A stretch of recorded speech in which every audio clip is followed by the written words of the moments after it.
कसम केवल शब्द होइन, आत्माले बोकेको एउटा विश्वास हो। देउता छोएर खाइने कसम भन्दा पनि ठुलो कुरा हुन्छ मनले निभाएको बाचा। आजको संसारमा कसम खान सजिलो छ, तर निभाउन निकै कठिन। कसैले आकाशलाई साक्षी राख्छ, कसैले नदीलाई, कसैले मन्दिरको देउतालाई। तर प्रेमको सबैभन्दा ठुलो साक्षी न त आकाश हो न त धरती, त्यो त आफ्नै अन्तर आत्मा हो। आज सुन एउटा यस्तो प्रेम कथा जहाँ शब्दभन्दा मौन बोल्छ, कसमभन्दा विश्वास ठुलो हुन्छ र प्रेम भनेको अधिकार होइन, आजीवन निभाइने एउटा पवित्र जिम्मेवारी हो। कति सुन्दर छ यो भावना। मानिसले प्रेम प्रमाणित गर्न देउता छोइरहनु पर्दैन। यदि मन साँच्चीकै पवित्र छ भने उसको हरेक धड्कन नै सबैभन्दा ठुलो शपथ हुन्छ। विश्वासलाई मन्दिरको घन्टीले होइन, समयले प्रमाणित गर्छ। सिन्दुरभन्दा ठुलो विश्वास हुन्छ, कसमभन्दा ठुलो निभाउने साहस हुन्छ र प्रेमभन्दा ठुलो त्याग। यदि तिमीले मलाई आफ्नै मान्छौ भने मलाई कुनै देवताको नाम लिनु पर्दैन। म त आफ्नै आत्मालाई साक्षी राखेर सारा जीवन तिम्रो विश्वास जोगाइरहनेछु, किनकि प्रेममा डर हुँदैन, त्यहाँ केवल समर्पण हुन्छ।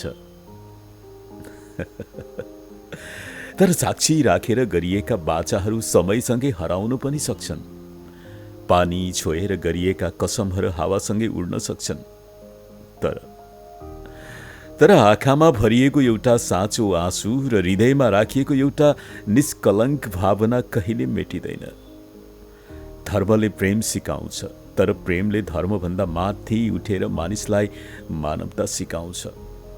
पाप पुण्यका हिसाब भन्दा पनि कसैको मन नदुखाउनु सबैभन्दा ठुलो धर्म हो।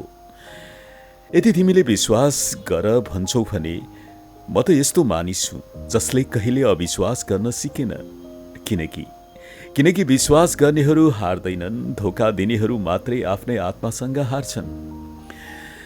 प्रेम भनेको एउटा मुस्कानमा संसार जित्नु हो, एउटा आँसुसँगै आफ्नो सम्पूर्ण हाँसो बगाउनु हो। तिमी रातभर रोइरहँदा मेरो निद्रा पनि हराएको थियो, तिमी एकछिन हाँस्दा मेरो संसार उज्यालिएको थियो। यही त प्रेम हो, यही त माया हो, यही त सब थोक हो। जहाँ एउटाको पीडा अर्काको मुटुको धड्कन बन्छ, जहाँ एउटाको खुसी अर्काको जीवन उत्सव बन्छ। प्रेममा म हराउँछु, हामी जन्मिन्छ, र जहाँ हामी बाँच्छ त्यहाँ कहिले हार हुँदैन। हो, जहाँ हामी बाँच्छौँ नि त्यहाँ कहिले हार हुँदैन। अन्ततः कसमको आवश्यकता पर्दैन, त्यसलाई चाहिन्छ विश्वास। विश्वासलाई शब्दको आवश्यकता पर्दैन, त्यसलाई चाहिन्छ निभाइ।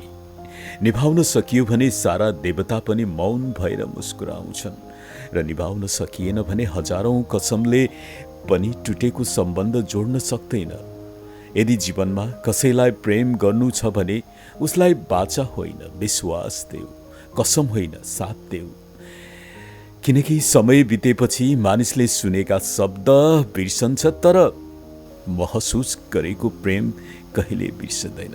हो, मानिसले सुनेको शब्द बिर्सन्छ, तर महसुस गरेको कहिले बिर्सदैन।